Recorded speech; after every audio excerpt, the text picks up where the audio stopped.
D'accord, pour ce troisième exemple, j'ai repris le deuxième, sauf que maintenant l'objet casse en trois morceaux. Ok, c'est pour faire un exemple, c'est le premier exemple qu'on fera, qui est en deux dimensions. Ok, il y a des angles et il faudra séparer en X et en Y notre résolution à l'aide de la conservation de la quantité de mouvement. D'accord? Donc allons-y. Avant, on a toujours un objet qui est immobile, sauf que là, il va casser en trois morceaux. Un de 3 kg, un de 5 kg et un de 7 kg. Celui de 3 kg, bon, ça c'est avant et après. Il faut s'imaginer immédiatement après la collision. Le morceau de 5 kg, le morceau de 3 kg et l'autre morceau, hein, on peut calculer il reste combien de kilos? 7. Parce qu'on avait 15 kg au départ. Donc on dit que la vitesse de celui-ci est vers l'est.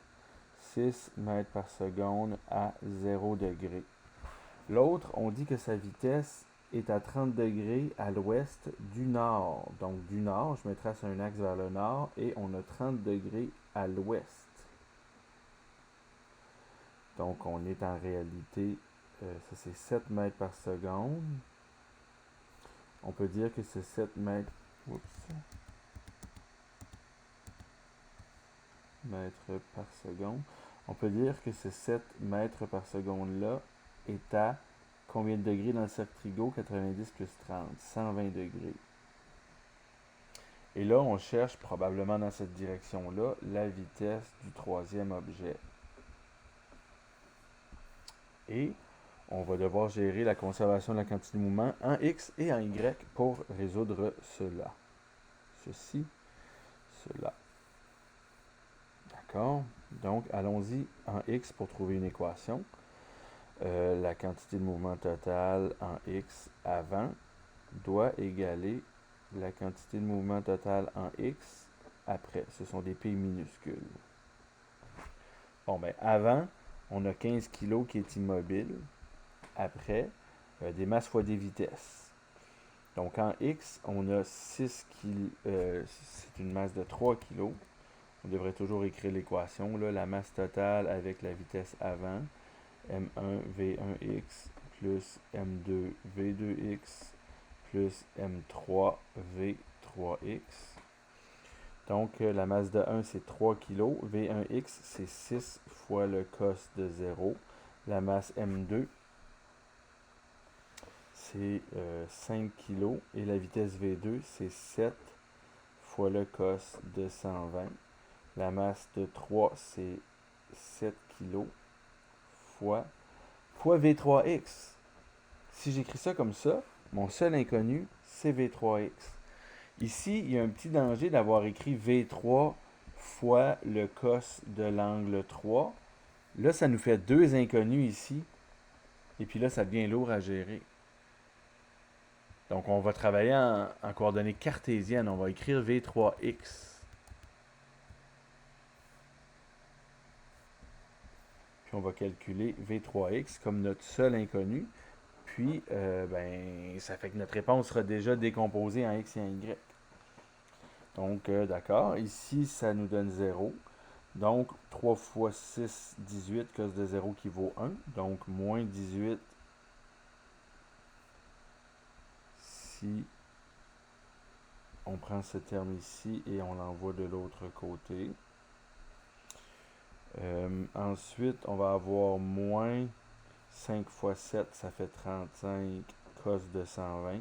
Le cos de 120 étant lui-même négatif, ici on va avoir un positif.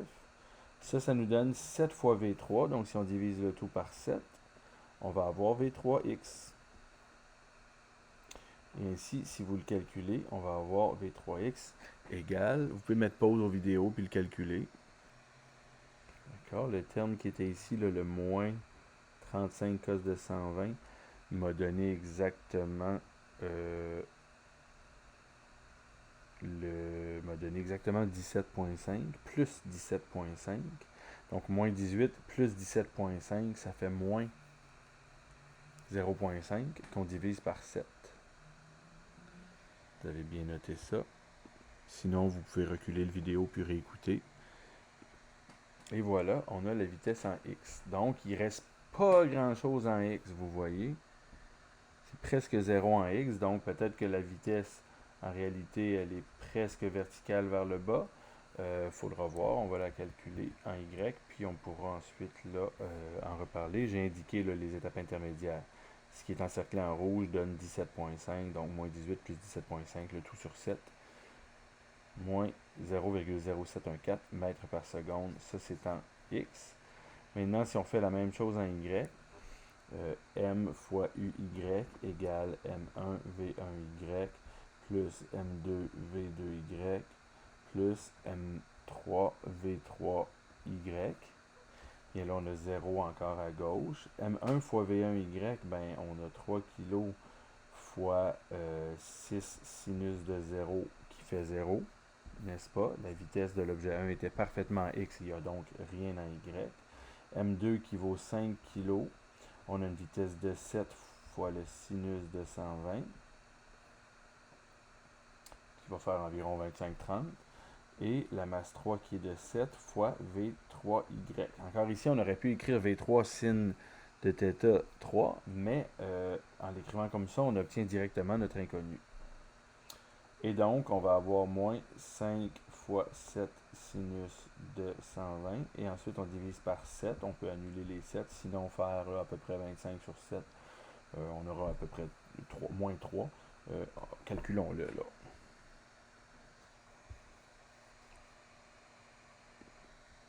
On obtient moins 4,33.